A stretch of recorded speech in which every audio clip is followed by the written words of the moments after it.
Hi everyone, today we're going to focus on the distributive property.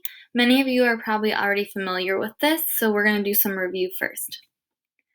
So we have already learned how to add and subtract polynomials, so now it is time for multiplication. When you add or subtract polynomials, for example, we have 3x cubed plus 4x cubed. They are like terms. We have 3 of something plus 4 of something gives us 7 of that thing. In this case, 7x cubes. If you notice, the exponent stays the same when you combine like terms for addition and subtraction. Multiplication is a little bit different. If we have 3x cubed times 4x cubed, notice that the 3 times the 4 gives us this 12. For the exponents, instead of keeping them the same, we add them. So we have 3 plus 3 to give us x to the 6th.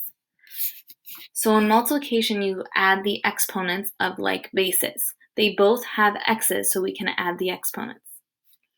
The reason why we add them is x cubed is x times x times x. And x cubed is again x times x times x. If you count up all of these x's, we have a total of 6 of them. A similar example, when you add or subtract 6x cubed plus 5x to the 4th, we cannot do that. It is already in simplest terms. It is because they are not like terms.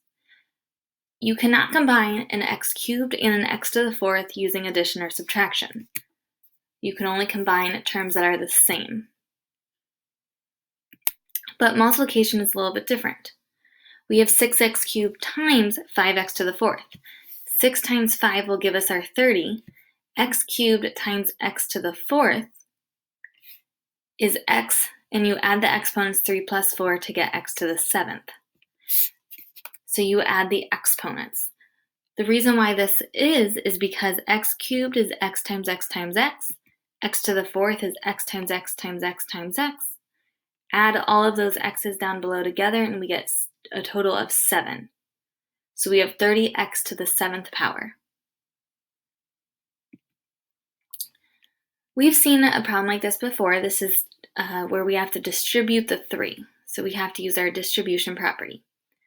We take the 3 to both terms. We want to share it to everyone. Remember, there is a 1 right here. When there looks like there's no exponent, this is an x to the first power. 3 times 5x will give us 15x. There's no x's with the 3, but there's 1 with the x. So 0 plus 1 is our 1x. 3 times negative 2 is minus 6. So our answer is 15x minus 6. We're going to distribute the 6x to each of these 3 terms. Remember, 6x, that's x to the first power. 6x times 7x squared. Well, 6 times 7 is 42. X to the first times x squared. If we add the exponents, we get 3. 1 plus 2 is 3. 6x times x, there's a 1 here, and we know there's also going to be a 1 here. 6 times 1 is 6. X times x, you add the exponents to get x squared. Lastly, we have 6x times 9. We have to share the 6x to everyone. 6 times 9 is 54, and we have x to the first times no x's is just a single x. So the final answer is 42x cubed plus 6x squared plus 54x.